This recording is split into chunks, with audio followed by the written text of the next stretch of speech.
السلام علیکم ورحمۃ اللہ وبرکاتہ۔ پیارے ساتھیوں، آج ہم ایک ایسے راز سے پردہ اٹھانے جا رہے ہیں جو قیامت سے پہلے سب سے بڑے فتنے سے متعلق ہے۔ جی ہاں، فتنہ دجال۔ کیا آپ جانتے ہیں دجال ابھی زندہ ہے؟ جی ہاں، دجال اس وقت ایک جزیرے میں قید ہے، اور یہ بات ہمیں خود حضور اکرم صلی اللہ علیہ وآلہ وسلم کی حدیث سے معلوم ہوتی ہے۔ حضرت فاطمہ بنت قیس رضی اللہ تعالیٰ عنہ روایت کرتے ہیں کہ ایک دن رسول اللہ صلی اللہ علیہ وآلہ وسلم نے ہمیں مسجد میں جمع ہونے کا حکم دیا۔ پھر آپ صلی اللہ علیہ وآلہ وسلم نے فرمایا، تمیم داری ایک نصرانی تھے، بعد میں وہ مسلمان ہو گئے۔ انہوں نے مجھے ایک ایسا واقعہ سنایا جو میری بات کی تصدیق کرتا ہے۔ واقعہ کچھ یوں تھا کہ تمیم داری ایک بحری سفر پر نکلے۔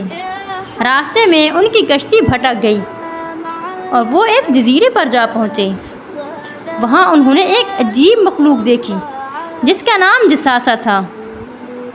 جساسہ ان کو ایک عبادت خانے میں لے گئے جہاں ایک بڑا طاقتور انسان زنجیروں میں جکڑا ہوا تھا۔ جب انہوں نے اس شخص سے سوال کیا تو اس نے کہا، میں دجال ہوں۔ اور پھر اس دجال نے پوچھا، کیا آخری نبی الزماں ظاہر ہو چکے ہیں؟ کیا عربوں نے ان کی بات مانی؟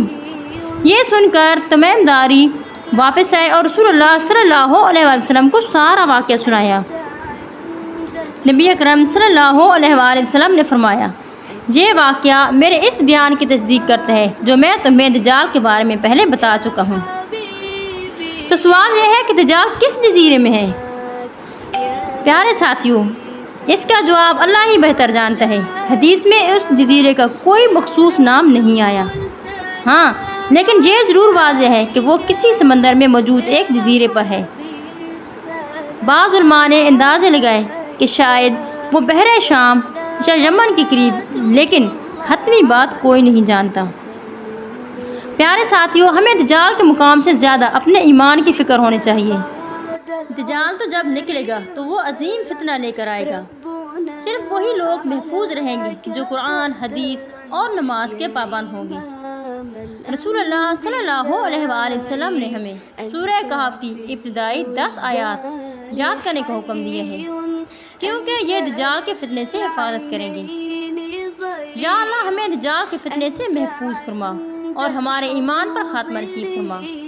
آمین یا رب العالمین۔